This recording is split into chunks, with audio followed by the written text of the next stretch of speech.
Selamat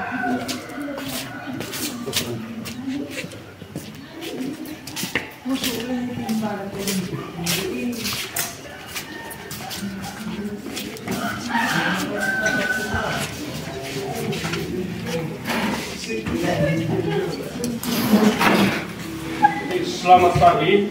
Selamat pagi. Assalamualaikum warahmatullahi wabarakatuh. Waalaikumsalam warahmatullahi wabarakatuh. Dan salam sejahtera bagi kita semua. Salam. Pertama-tama saya menganjurkan untuk mengecek kebersihan kelas semua, itu membawa untuk melihat kondisi kelas ini.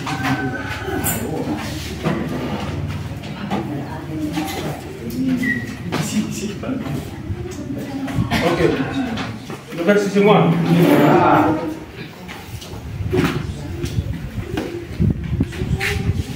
Kemudian sebelum kita memulai pelajaran,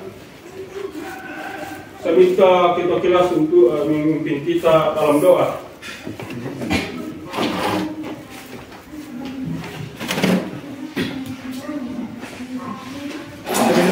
Kita mulai kita belajar ini, mari kita berdoa sesuai dengan keyakinan kita masing-masing yang beragama Kristen dan doa itu.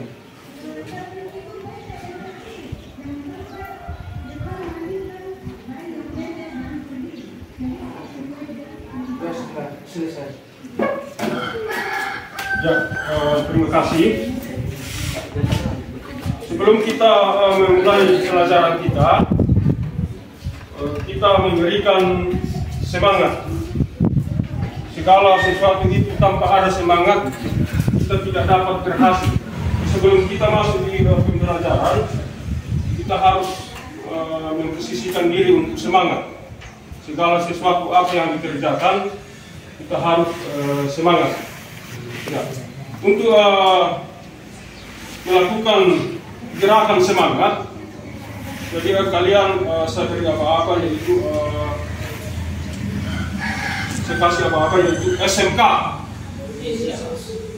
SMK. Bisa. SMK. Bisa. Jadi itu suatu penyemangat untuk kita melakukan pembelajaran.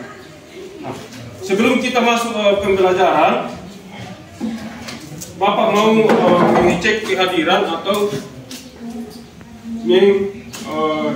absen kehadiran anak-anak sekalian. Pertama yaitu Aryan. Bisa dilakukan supaya Bapak lihat. Babil. Hernandez. Irwansa. Tiara. Urkut. Muhammad Aidil. Muhammad Nasdaq. Muhammad Sawal. Nisemus Andre. Nivaldi Saputra. Yuryadi. Wardiansa. Jadi semua habis semua. Kita lanjutkan. Jadi kita lanjutkan kegiatan pembelajaran kita. Tapi sebelumnya itu saya mau menanya kalian tentang pembelajaran kita, tentang tujuan pembelajaran. Perhatikan tujuan pembelajaran yang kita capai adalah kalian harus mampu menggunakan alat ukur dan perkakas tangan sesuai dengan standar operasional. Kemudian yang kedua, peserta didik dapat menjelaskan macam-macam alat ukur.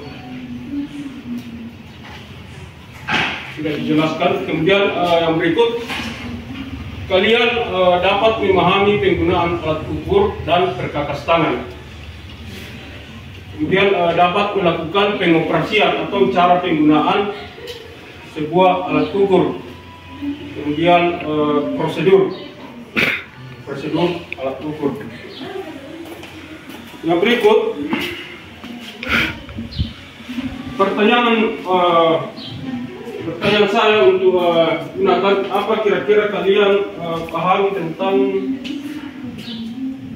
penggunaan dan pengoperasian alat ukur apabila kalian mengalami atau bisa menggunakan alat ukur.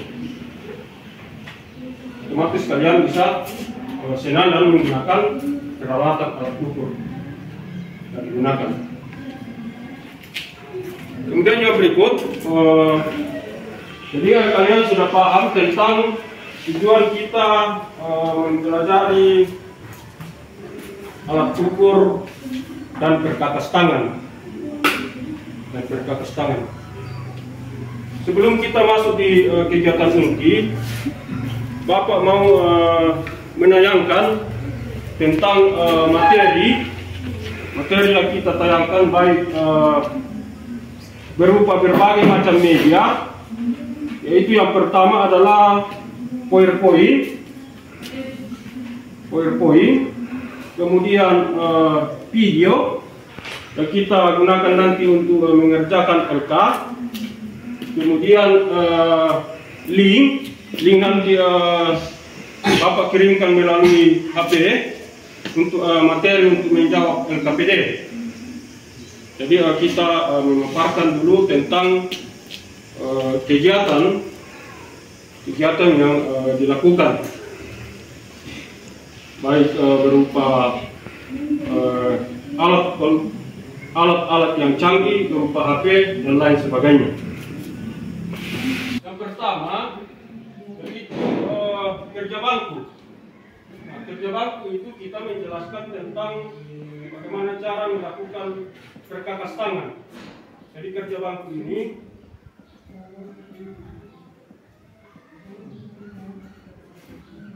itu kerja bangku. Kemudian tujuan yang kita capai, tolong disimak sambil dicatat. Tujuan yang kita gunakan pada kerja bangku yaitu memiliki perkakas tangan yang sesuai dengan benda kerja yang akan dikerjakan. Kemudian yang kedua, peserta didik mampu menggunakan perkakas tangan dengan benar sesuai dengan jenis pekerjaan. Kemudian sub pencapaian pembelajaran yaitu peserta didik mampu memiliki dan menggunakan peralatan penggores, nanti ada penggores di LKPD. Kemudian mampu menggunakan alat ukur yang digunakan pada kerja bangku. Ya, itulah gambar pada sebuah penggores yang kita gunakan nanti pada saat pengerjaan perkakas tangan. Kemudian ada mistar baja pada saat pengerjaan. Jadi tolong disimak karena kalian nanti menjawab LKPD yang saya siapkan, yaitu alat, kemudian penggunaan,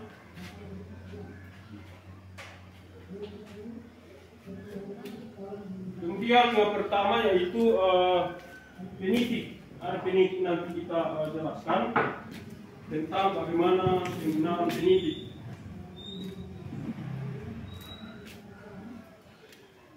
Yaitu penitik berfungsi untuk memberikan tanda pada saat kita mau membor.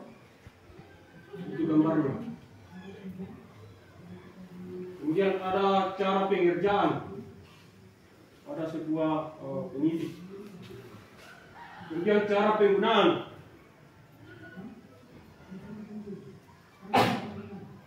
Mengukur ketebalan, diameter luar dan diameter dalam, serta kedalaman. Kalau diperhatikan itu digunakan nanti di LKPD. Kemudian cara penggunaan. Ya, perhatikan caranya menggunakan pada saat mengukur diameter luar.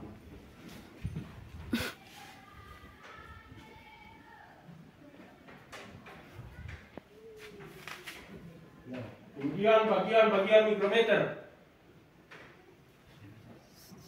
Bagian-bagian mikrometer. Hasil pengukuran.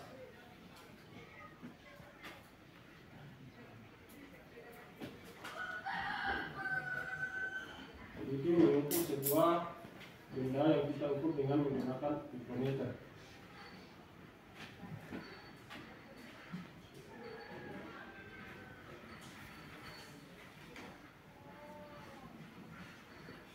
Ada pengunci, skala utama, skala News, poros geser, poros tetap. Kemudian ada skala untuk menggunakan umur.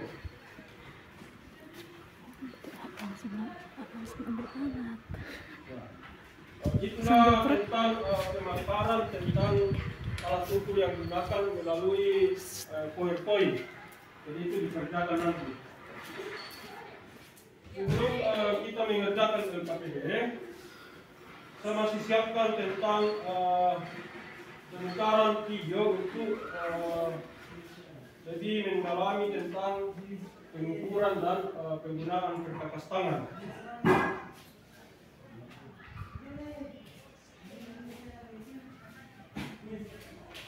Tolong disimak videonya, video pembelajaran tentang alat ukur dan perkakas tangan.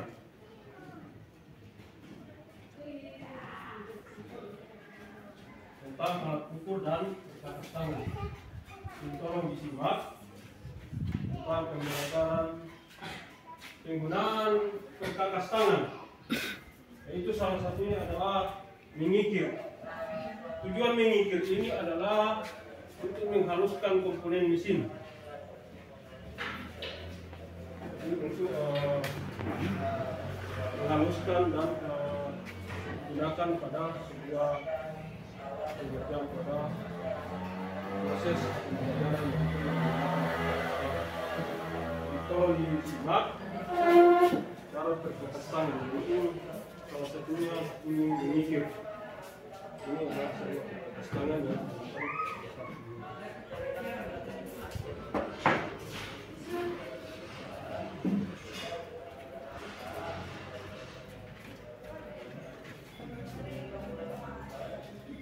kalau disimak manfaat dan kegunaan pada sebuah standar.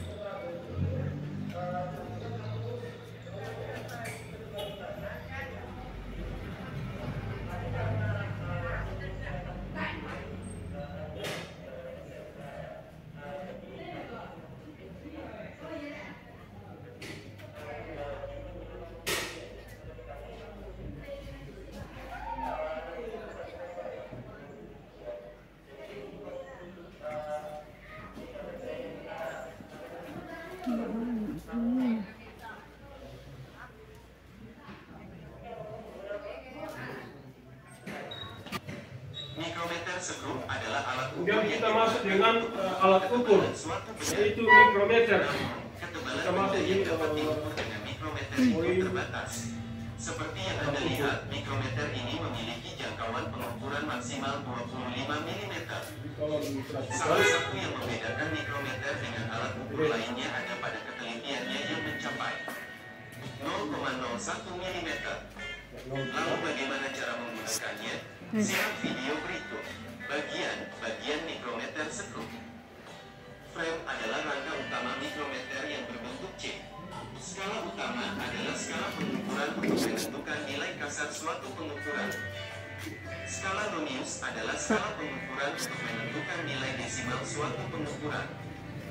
Bagian lain dari mikrometer terdiri dari anvil atau poros tetap, spindle atau poros geser, timbal, rancak, dan mengunci mikrometer. Bagaimana cara menggunakannya? Sebelum mikrometer dipakai, Anda harus melakukan kalibrasi. Kalibrasi adalah cara untuk mengkondisikan skala utama agar sinkron dengan skala non-use. Caranya, buka rajat hingga spindle menyentuh anvil. Lalu pastikan garis horizontal pada skala utama lurus dengan garis 0 pada skala non-use. Kalau belum lurus, putar skala utama menggunakan kunci khusus. Kunci ini harusnya didapatkan satu paket dengan mikrometer.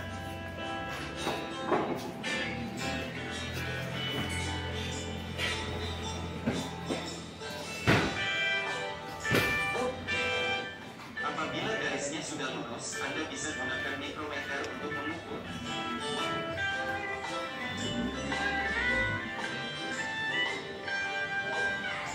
Tolong diperhatikan cara mengukur tindak kerjaan menggunakan mikrometer.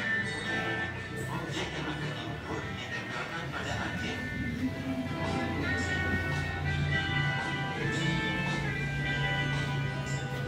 Lalu putar rajat hingga spindle bergeser menjepit objek yang akan diukur. Saat spindle sudah menyentuh objek yang akan diukur, maka rajat akan berbunyi saat diputar. Setelah itu, putar garis mikrometer untuk menjaga spindle tidak berubah posisi. Langkah berikutnya baca hasil pengukuran. Untuk membaca hasil pengukuran mikrometer, pertama cari dulu nilai kasar pengukuran. Nilai kasar ini bisa Anda dapatkan dengan melihat garis terakhir skala utama yang dilewati timbel. Pada skala utama ada dua buah garis yakni garis atas dan garis bawah. Setiap garis memiliki nilai 1 mm baik yang atas atau bawah. Namun kalau Anda perhatikan, posisi garis bawah itu ada di tengah dua garis atas. Itu karena garis yang ada di bawah menunjukkan nilai pertengahan dari garis yang ada di atasnya. Jadi kalau seperti ini maka hasilnya 11,5 mm. Karena timbel sudah melewati garis bawah setelah garis 11.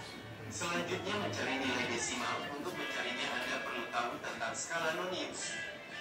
Skala non-use memiliki 50 garis di mana setiap garis memiliki nilai 0,21 mm. Jadi untuk mencari nilainya, Anda cukup melihat garis mana yang paling lurus dengan garis horizontal pada skala utama.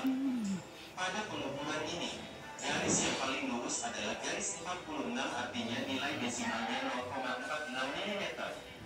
Lalu tambahkan nilai kasar dan nilai desimalnya, maka Anda akan mendapatkan hasil 11,96 mm.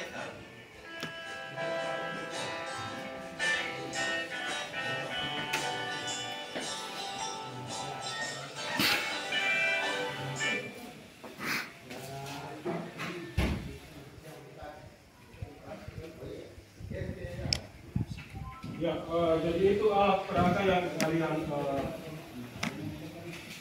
gunakan untuk menjawab KPD yang saya bagikan nanti. Kemudian yang berikut, kalian harus mengeluarkan AP untuk saya kirimkan link materi untuk dibuka. Jadi silakan mengambil AP-nya untuk saya kirimkan link untuk materi yang dikerjakan pada LKPD. Sebelum saya membagikan LKPD, saya mau memberikan atau membagi beberapa kelompok, itu membagi 3 kelompok.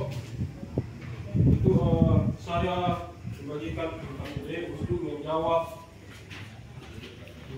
sebuah materi tentang alat ukur, kemudian perkakas tangan. Ini LKPD dikerjakan atau lembar kerja dikerjakan pada materi yang kita pelajari. Jadi tolong dikerjakan.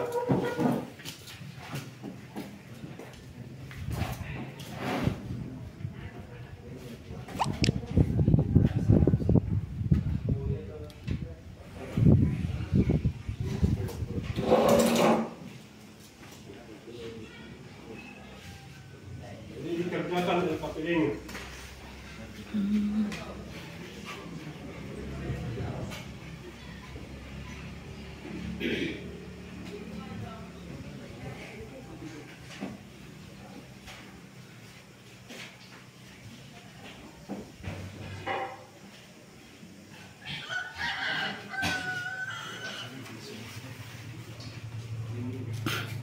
Sambil mengerjakan LKPD, Bapak membagikan alat peraga untuk dicocokkan pada LKPD dan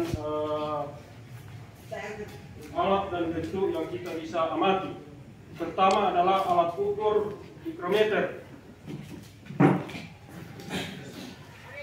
Alat ukur mikrometer untuk dicocokkan pada dan melihat bentuk dan komponennya. Itu mikrometer. Sambil diamati dan mengerjakan LKPD. Bapak juga membagikan tentang alat ukur jangka sorong untuk dilihat bentuknya, kemudian komponennya untuk mengerjakan LKPD yang kita bagikan.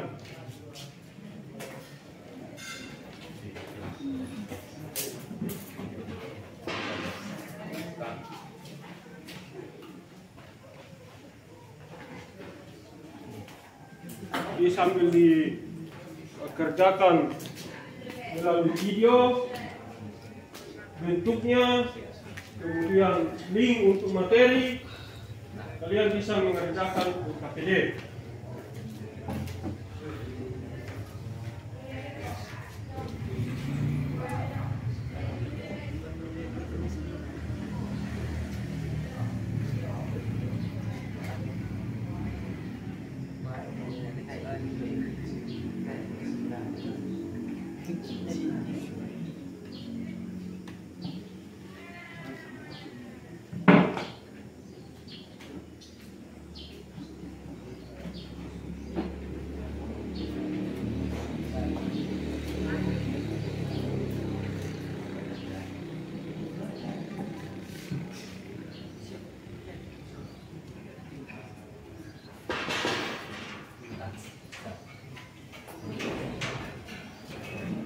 Kalau sudah diamati alat ukurnya, saya juga membagikan perkakas tangan yang digunakan pada mesin, yaitu salah satunya adalah kikir.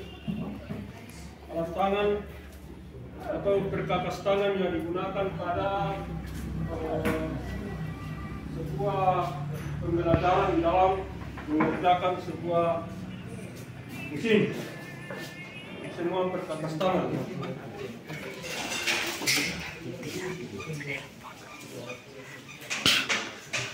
Jadi itu diamati untuk mengerjakan LKPD yang digunakan. Sudah? Kalau sudah dikerjakan, Bapak meminta untuk mempresentasikan di depan kelas dan di depan teman-temannya pekerjaan yang dikerjakan. Yaitu kelompok 1 bisa mempresentasikan pekerjaannya. Tolong mempresentasikan pekerjaan pada LKPD-nya. Sambil teman kelompok 2, kelompok 3 menyimak dan memberikan saran dan masukan. Terima kasih atas kesempatan yang diberikan kepada kami kelompok 1 untuk mempresentasikan hasil diskusi kami. Kalau didengarkan ya temannya mempresentasikan hasil diskusi Pertama, alat perkakas tangan. Yang pertama, penggores. Untuk memberikan tanda pengerjaan benda kerja. Fungsinya untuk mendapatkan garis lurus pada benda kerja. Yang kedua, peniti. Untuk membuat titik pusat yang akan dibor. Fungsinya untuk membuat lubang pada benda kerja. Yang ketiga, jangka tusuk dan jangka garis. Fungsinya untuk membuat diameter benda kerja, untuk menarik garis sejajar dengan bidang tepi yang tempat gergaji tangan. Fungsinya sebagai alat potong dan membuat alur sederhana, dan sebagai alat untuk membuat alur benda kerja. Yang kelima, tab dan snake. Fungsinya untuk membuat ulir secara manual dan untuk membuat ulir dalam dan ulir luar. Yang kedua, nama alat ukur. Pertama, nama alat jangka sorong dan Mr. Geser. Nama komponen: raham dalam, raham luar, skala utama, skala non-minus. Fungsinya mengukur diameter dalam, mengukur diameter luar, mengukur kedalaman. Yang kedua, nama alat jangka sorong menggunakan jam ukur. Fungsinya mengukur diameter dalam, mengukur diameter luar, mengukur kedalaman. Yang ketiga, nama alat mikrometer. Komponennya skala non-minus, ulir utama, poros utama, pengunci. Fungsinya mengukur pekerjaan yang presisi dengan menggunakan pembacaan ketelitian. Terima kasih. Ya, itulah persentase dari kelompok 1 kita berikan aplaus untuk kelompok 1.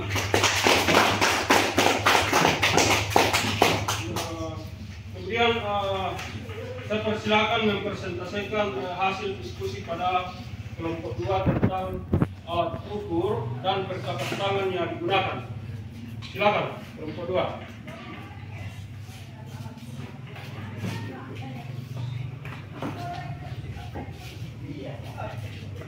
Kami akan menyaksikan hasil jadikan dari kelompok 2. Nama alat perkakas tangan. Yang pertama, penggores, berfungsi untuk menjadikan standar pengerjaan benda kerja. Standar untuk menempatkan garis lurus pada benda kerja yang akan dikerjakan. Benda yang kedua, magnet penitik, berfungsi untuk membuat titik pusat pada benda kerja yang akan dikerja. Dan kedua, untuk mengurangi benda kerja yang ketelitian berbanding 0,1 mm. 0,1 mm 1 seperti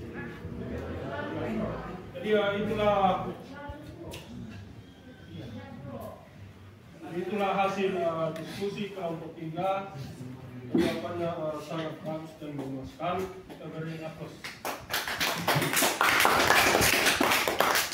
Kemudian untuk menyimpulkan ketiga kelompok hasil diskusi, ada dari kelompok yang bisa memberikan masukan atau memberikan saran atau melengkapi jawaban-jawaban kalian yang bisa dipresentasikan sebelum saya menyimpulkan tentang hasil pekerjaan masing-masing kelompok. Ada kira-kira. Jadi saya menyimpulkan dari pekerjaan masing-masing kelompok, yaitu kesimpulan dari alat ukur dan perkakas tangan yang digunakan adalah merupakan alat yang digunakan untuk pengerjaan mesin, baik secara ketelitian, baik dengan pengerjaan mesin secara standar profesional. Yang pertama. Yang kedua, kita simpulkan bahwa kalian bisa memahami nama komponen, alat ukur dan perkakas tangan. Sesudah mengenal alat ukur dan perkakas tangan, kita bisa menyebutkan komponen-komponen alat ukur dan perkakas tangan. Kemudian yang ketiga adalah cara penggunaan dan pengoperasian alat ukur dan perkakas tangan. Inilah merupakan kesimpulan materi kita, yaitu penggunaan, kemudian nama komponen, kemudian cara pengoperasian yang kita gunakan pada teknik permesinan atau mengerjakan sebuah mesin. Jadi itu merupakan kesimpulan. Kemudian nanti kalian mengerjakan asesmen di situ. Ada pertanyaan di situ tentang alat ukur dan perkakas tangan. Ada asesmennya di situ untuk mengembangkan pengetahuan. Ada asesmennya di situ.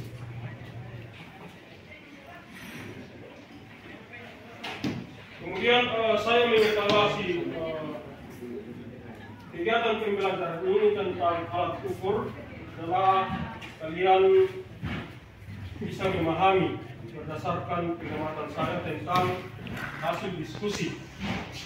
Hasil diskusi itu bisa dipresentasikan, yaitu menyebutkan alat dan penggunaan.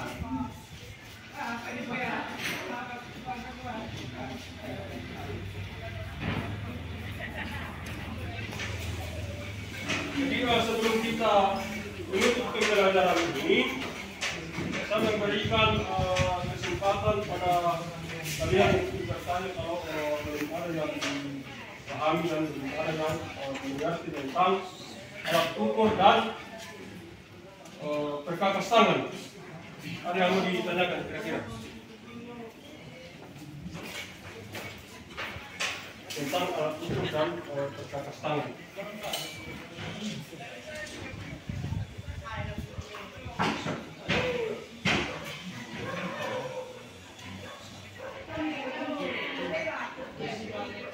Sebelum kita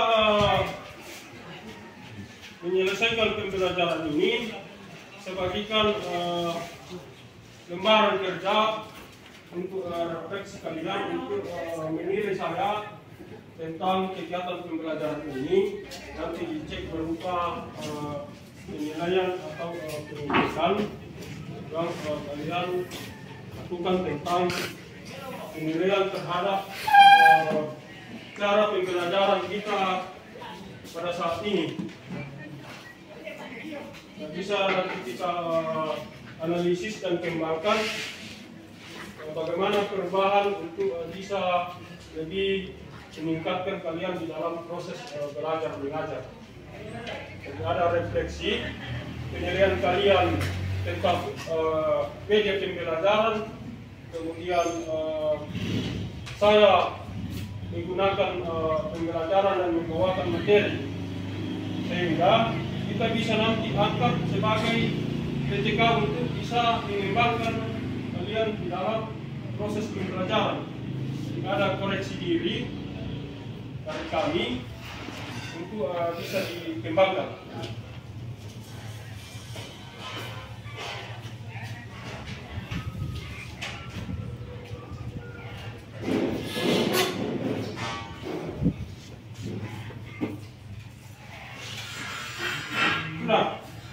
Sudah terkumpul lembaran penilaian dan SKPD untuk saya aktifkan sebagai koreksi diri dalam pembelajaran.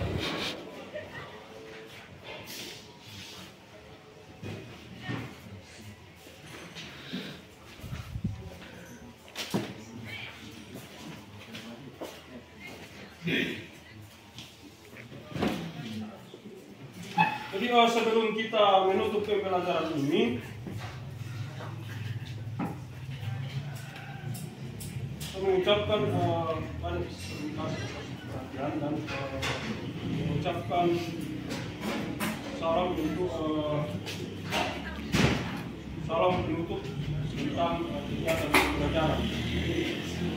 Saya persilakan satu orang untuk maju ke depan untuk menutup pembelajaran kita melalui doa.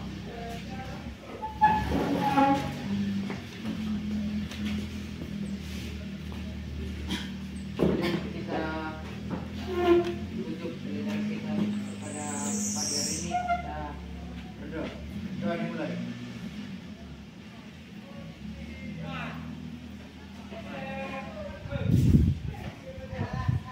Doa selesai.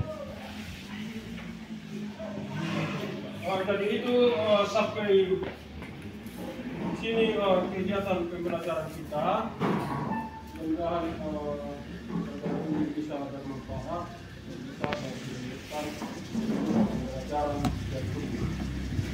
Saya ucapkan Assalamualaikum warahmatullahi wabarakatuh. Waalaikumsalam warahmatullahi wabarakatuh. Dan salam sejahtera bagi kita. Lalu. Jadi sebelum masuk